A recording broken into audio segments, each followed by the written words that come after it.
everybody, welcome back to my channel. As I'm sure you can tell by the title, today's video is going to be about my miscarriage that I had a little more than 2 weeks ago. And I went back and forth about making this video so much. Even up to yesterday I was thinking about whether or not I should make it.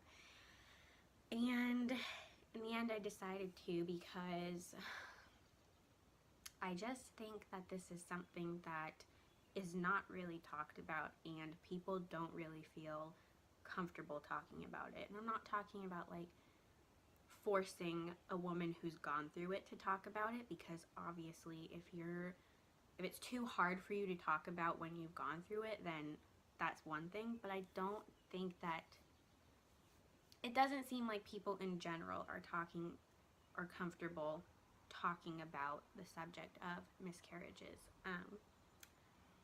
And I just want to put a little disclaimer on this video to say that I am not trying to get attention. I'm not trying to offend anybody. I'm not trying to upset anybody or make anybody afraid, because that's like the opposite of my goal. My goal is to just let people know that it is something that needs to be talked about, and hopefully, maybe not now, but maybe in the future, this video will comfort somebody or help somebody who's going through this or has gone through this, because it is very hard. Something that I wouldn't wish on anybody. So with that said, another disclaimer is I'm going to try to be as discreet as possible when talking about it and still giving my story. So if you're uncomfortable talking about this kind of thing, or squeamish in any way, or maybe you're a young viewer or boy, then I would suggest you click off this video and wait until next week when I have a different one. So with all that being said, I guess I'll just start from the beginning. We found out that I was pregnant in March. I think it was March 9th or 10th. I can't remember the exact date. And obviously I was so excited. I didn't think that, I thought it was going to take us a long time to get pregnant again, because I had had a procedure that told us I have endometriosis, which is a subject for a different day. But anyway, I was really nervous it was going to take us a long time. We weren't doing anything to prevent pregnancy, but on the other hand, we weren't like trying. I wasn't tracking anything. We weren't like, it wasn't like we were trying hard to get pregnant or anything like that. But I had felt weird I had felt weird for a couple of weeks, like getting bad heartburn at night and really out of breath whenever I would just be talking to my husband or somebody, like going upstairs. I would be out of breath, which is very abnormal for me because I'm a pretty fit person. Like, I exercise all the time and I would say I'm in pretty good shape. And those are all things that can happen when you're pregnant, like in the early stages. And so I just found it weird. So I took a test and it came back negative. So I was just like, okay, I'm not pregnant, that's fine. But it was pretty early when I took the test. I took it before I would have missed, before the mark of missing a period. And so I kept feeling this way for another week, and I was like 2 days past my period point, and I was just like, I'll just take another one to see. Maybe that first one, it was too early to tell. And so I did, and it came back positive. So I told my husband, and we were really excited, and we told his sister, my sister that day, and his sister that day, just because I have a really hard time keeping this stuff to myself. And yeah, I started feeling sick immediately, really bad nausea, like can't move your head nausea. I never threw up or anything. Well, I would dry heave, but I didn't throw up, which is nice, but just constant nausea 24/7. So I took that as a good sign, because that's supposed to decrease your chance of miscarriage. But I was really nervous about miscarrying this time. With Roger, I wasn't nervous about it at all, and I don't know why. I'm not saying that it was like a feeling, because obviously you never expect to miscarry, but I was just nervous about it, and I don't really know why. It was just this feeling, like, and I just said it wasn't like a feeling that I was gonna miscarry, but I just had the nervousness that I didn't have before with Roger. But, you know, I felt really sick. I felt pregnant. I was really bloated and, like, you know, just everything. So we took that as a good sign, and just praying every day that the baby was healthy and, you know, everything. So forward to my appointment. I was scheduled for my early ultrasound. I was going to be 9 weeks. Scheduled for my first ultrasound, and my mom was here. She watched Roger, and we went to the ultrasound. I was still feeling really sick, but optimistic. And we went in, and they were able to do an external ultrasound, and the nurse technician was being really weird about it. Like, I didn't realize it at the time. It was just from thinking back on it after the fact, I realized how strange she was being. She was just being incredibly quiet. She asked me if I was bleeding at all, and I said no. I hadn't had any bleeding at all, not even spotting. And my husband asked when we would hear the heartbeat, because it was an external, and I guess usually you can see the flutter when they go to that point, and you can hear the heartbeat right away. And he asked, and she didn't answer, and I said, they'll get to that, honey, because, like, you know, I was just not even thinking about the fact that that was even possible, because you just don't, like, you just don't expect to go in and find out that you're gonna have a miscarriage.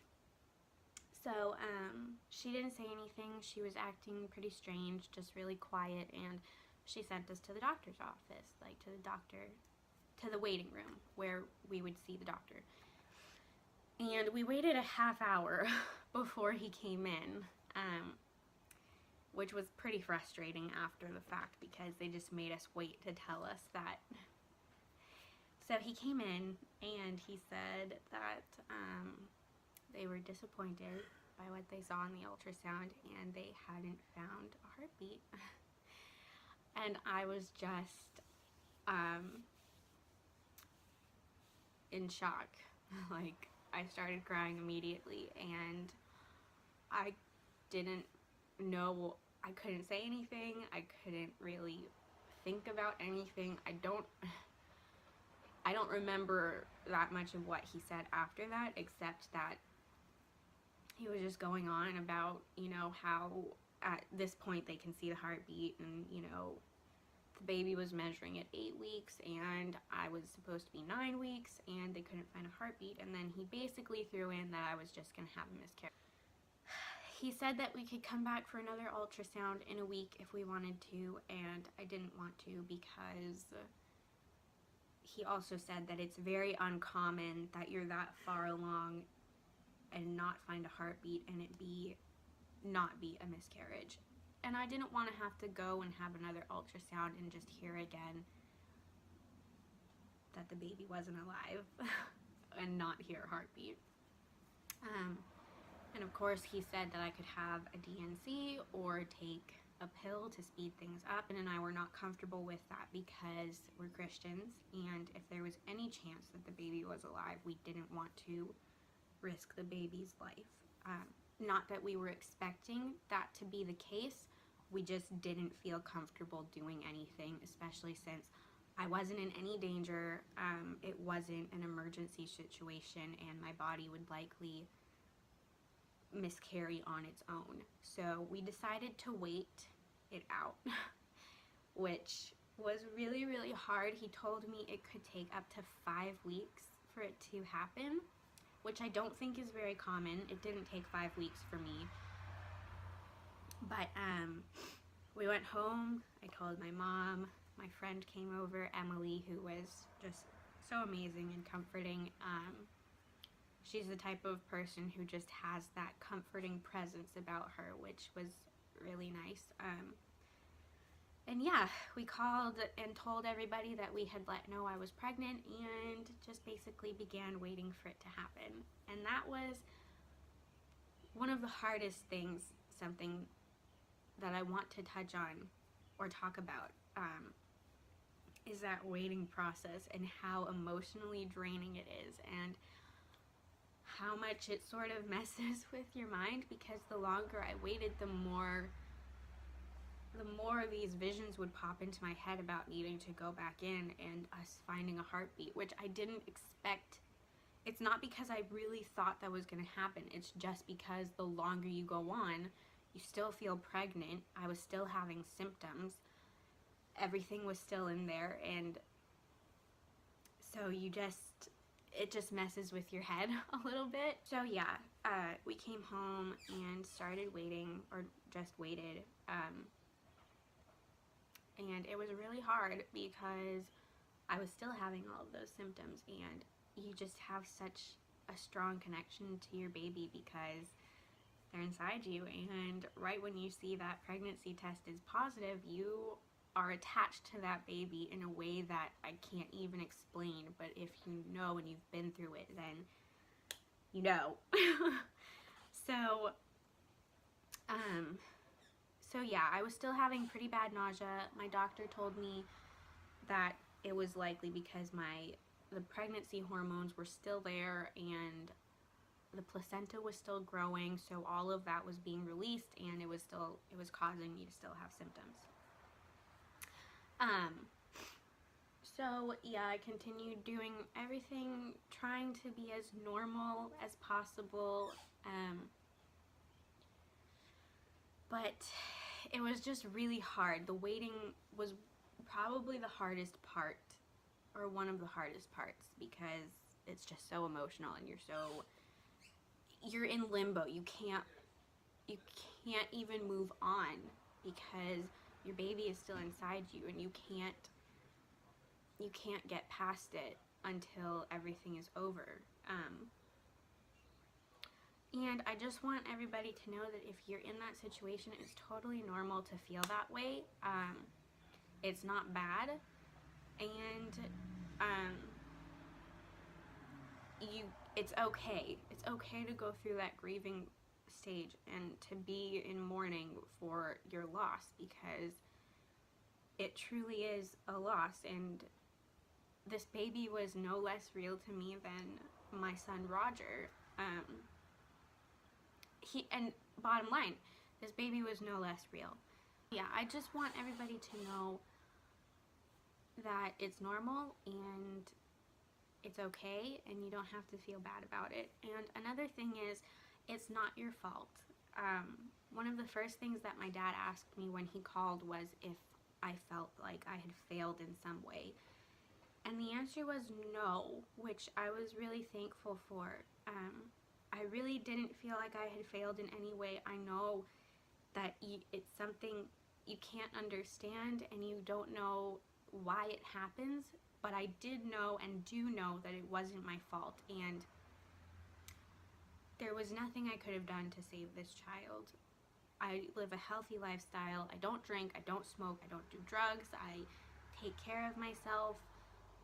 This was just God's will, and it's hard, and it's really sad, and you don't want it to happen, and you wish it was different, but at the end of the day, I know that God has a plan for my life, and this was part of it. So yeah. Anyway, my husband was scheduled to go to Connecticut for a business trip. We didn't know when this was going to happen. We didn't know when things were going to start, and so we made the decision together that he would go. He was going to meet his new boss, and I just felt like it was important for him to be there. And Roger and I went to stay with my parents. I knew that if anything did happen, they would take care of us. They would take care of Roger. I have siblings, and I knew it would be okay. Even though that's not to say I didn't want Sam with me when it happened. I just really felt like it was important, and we had no clue when it was gonna happen. So he left, oh, when did he leave? I don't remember the exact date, but it was in April, April 19th. He left April 19th, yes, because it was my dad's birthday. So he left April 19th. I went to my parents, and everything was pretty much the same. I had started having a little bit of discharge, but it was nothing extreme. It wasn't blood. It wasn't anything like that. So, you know, everything seemed to be normal for that period of time. So, but I was having cramps. I had started having cramps pretty early, and they were getting more severe as they would pop up. And that Saturday that I was at my parents', my sisters and I went to Target, and the cramps were really, really bad. Like, it got to the point where I told them I had to go home because, like, I just couldn't walk around anymore. But the next morning they were gone, and we went to church and we had a nice Easter together, and, you know, but I just had a feeling, at that point, because I had some more discharge and the cramps were getting worse, I had a feeling that it was coming. I didn't know when it would be. I didn't know if it would be that day or the next day or the next week, but I had a feeling that it was coming. Sorry, somebody just passed. I don't know if you heard that. So yeah, that Sunday evening, early Monday morning, I woke up because I had been sleeping and I felt something, and I woke up and I went to the bathroom and I had started bleeding, and I changed and, you know, got back into bed and went back to sleep, and I was bleeding all day Monday, but it wasn't really heavy. It was really odd. I was really nervous that my body just wouldn't do what it was supposed to do and I would have to have a procedure, which I really didn't want to do, not just because I was uncomfortable with it, but I didn't want to have to go under anesthesia. I really struggle under anesthesia. I get really sick. I don't throw up, but I can't eat, and it's really hard for me. So yeah, it just sort of stayed at this very level early period point for all of Monday. And then Tuesday, same thing, but I started having contractions. Like, if you've ever had a baby, you know before your water breaks, the contractions are not as bad. Like, they hurt and they're really uncomfortable, but it's nothing like when your water breaks and you start having contractions after that.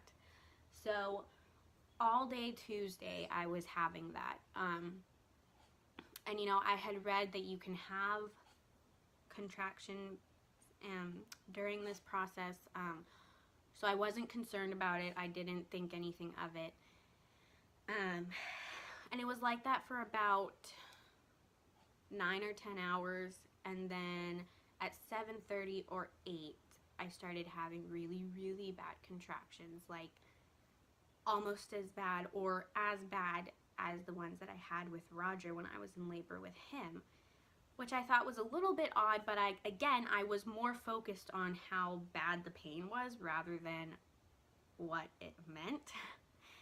So they were really, really bad. Like, Sam called me that night and was trying to talk, but I just couldn't really talk because they were coming every 2 to 3 minutes and just so intense.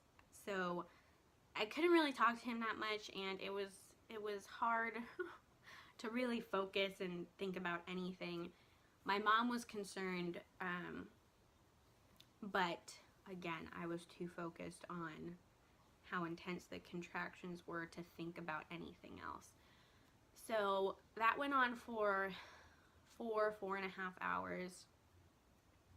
And then I felt like I had to go to the bathroom. And so I would go to the bathroom, and long story short, after 4.5 hours, I actually I delivered our baby. And I had no clue that that was going to happen. My doctor told me it was going to be like a heavy period, which it wasn't. And I was just shell-shocked. The baby came out, and the baby was connected to the placenta, and I just didn't know what to do. I was completely in shock. My little sister was in the bathroom with me, and she was crying and I was crying, and so I had her leave because I didn't want her to see anything, and I didn't want her to have to be more traumatized by it than she had to be. So I called my mom in, or Catherine, my little sister, got my mom. I called Sam, I told him, and he sort of walked me through everything that I had to do, and I was able to hold our baby and deliver him. I'm calling him him because I don't like calling babies it. I don't know whether it was a boy or a girl. And then I delivered the placenta, and that's as much detail as I'm going to get into about that. I don't want to be too graphic, but it was a full labor and delivery, which was not what I was expecting, and I was in complete shock, and I didn't really even know how to process it at the time. And so I was on the phone with Sam the whole time. He got me through it, and I just want to say that the only reason I was able to do it at that point, I was so tired, I was so drained emotionally, and the only thing that got me through it was the grace of God, and God gave me the strength to do what I had to do and to take care of my baby and to just get through that time. So yeah, it was nothing in me, because at that point I just felt like I had nothing, and that there was nothing left in me. And he's the one who got me through it, and he used Sam as an encouragement and a comfort, and yeah, I just really want to emphasize that, because it was not anything inside of me, it was everything that God did for me. So that happened. My mom found a box that we could put the baby in.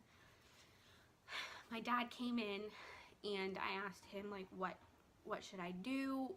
Like, what do you think we should do? Should we go to the hospital? He said, we decided to call the birthing center that I had delivered Roger in, and I told her everything. I told the nurse everything that had happened, and she told me to go to the hospital just in case there were any remnants of the placenta or anything like that still in my uterus, to make sure, because if there was, I could hemorrhage, and that would be dangerous. So my dad helped me downstairs. We got in the car and we went to the hospital, and it turned out to be pretty non-invasive. We were just there a really long time, and I was so exhausted, and they poked me, like, they took blood, they stuck me with an IV. They didn't give me any fluids, which I thought was a little bit weird. I think I really would have benefited from having fluids, because I did lose quite a bit of blood, and yeah, it was a pretty heavy ordeal. So the doctor came in, he spoke to me, he was really sweet, but I think he could tell I was just so exhausted. At that point, it was 3:30 in the morning, and I had been going through this all day long, and I hadn't had any sleep. I didn't sleep well the night before, and so I think his main goal was just to get me home.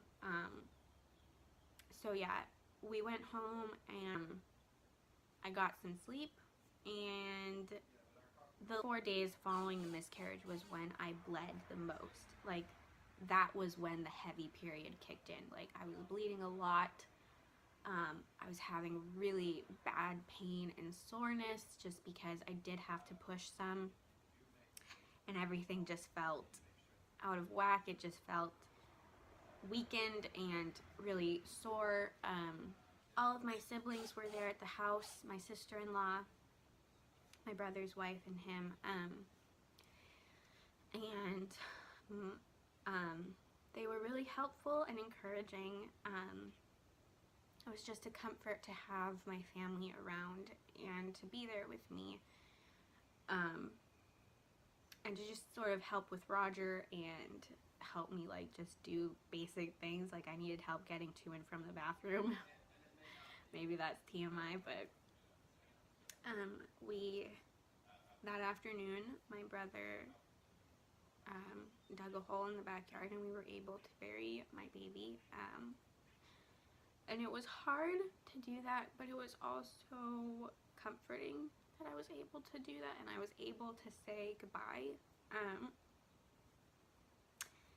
And my siblings were there and my mom was there. Unfortunately, Sam was not able to be there because he was still in Connecticut. Well, he was driving at that point, obviously. He left that morning to come and be with me, obviously. So we were able to do that, and it's funny because it was a lot more than I thought it was going to be. It was a lot more intense. It was a lot more draining than I expected it to be. But I'm also a little bit grateful for it because I was able to say goodbye and hold my baby, and it was,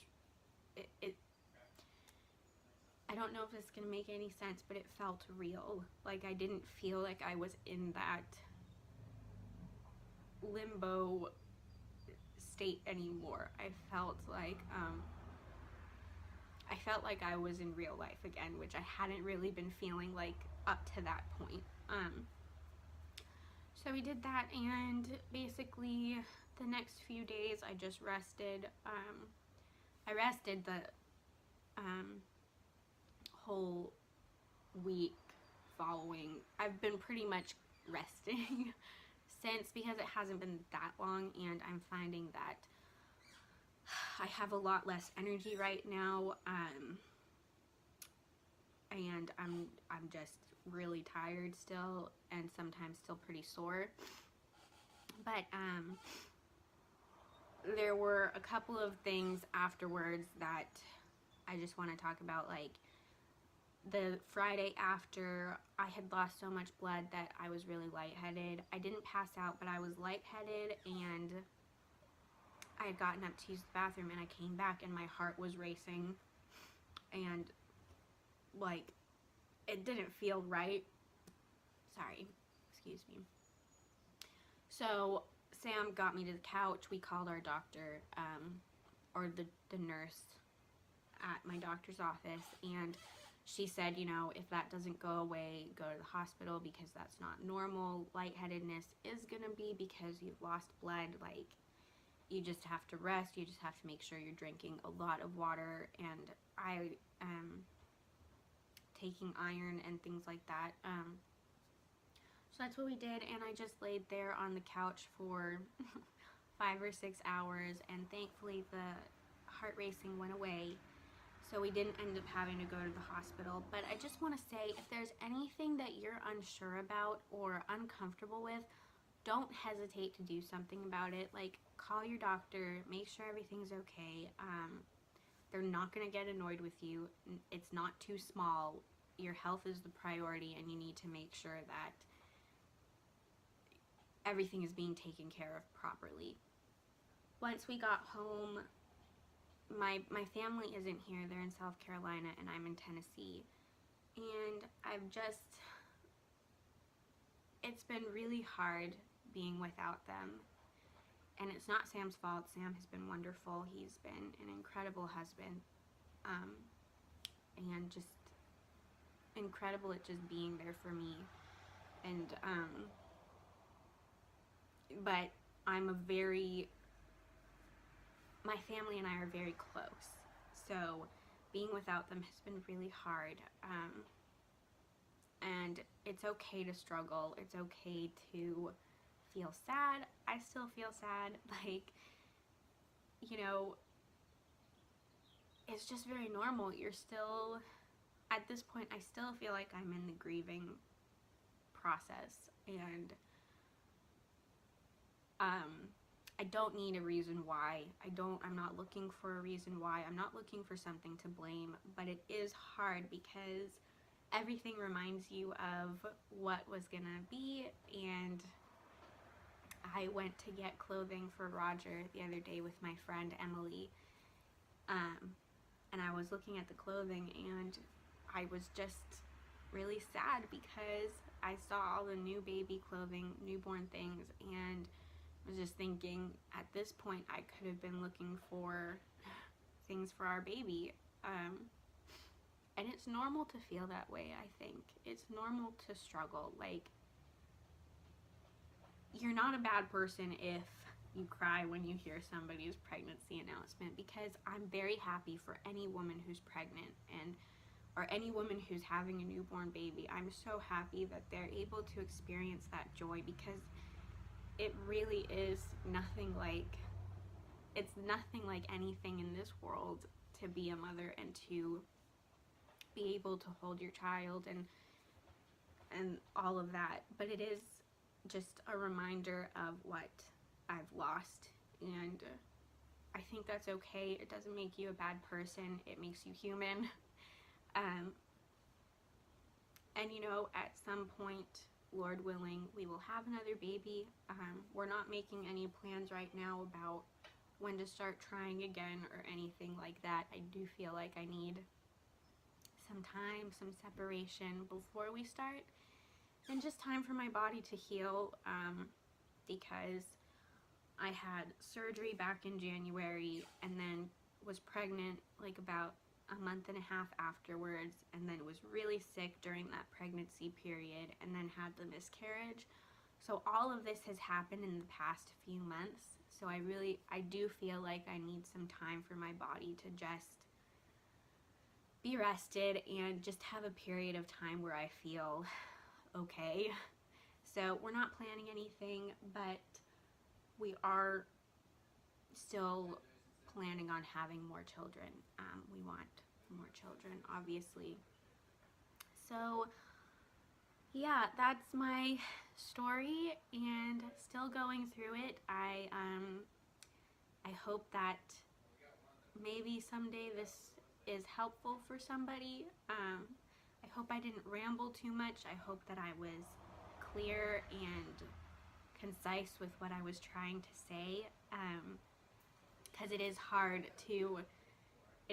when you're talking about these things, because you can feel like you're just sort of going on about it. But I did feel really strongly about talking about this, because I do think people struggle with how to comfort people who are going through this, and that's fine. It doesn't have to be, you don't have to do anything elaborate. Just knowing that people are there and people care about me really goes a long way. I do think that miscarriages are so common that they tend to be ignored, which is why I wanted to talk about this. So I hope it was helpful. I hope it made sense, and I'm gonna try to make videos still as consistently as possible, but hopefully everybody understands everybody. I know I don't have a huge following, so anyway, I hope you enjoyed this video, or it was at least helpful for some of you, and yeah, I will see you in my next one. Bye.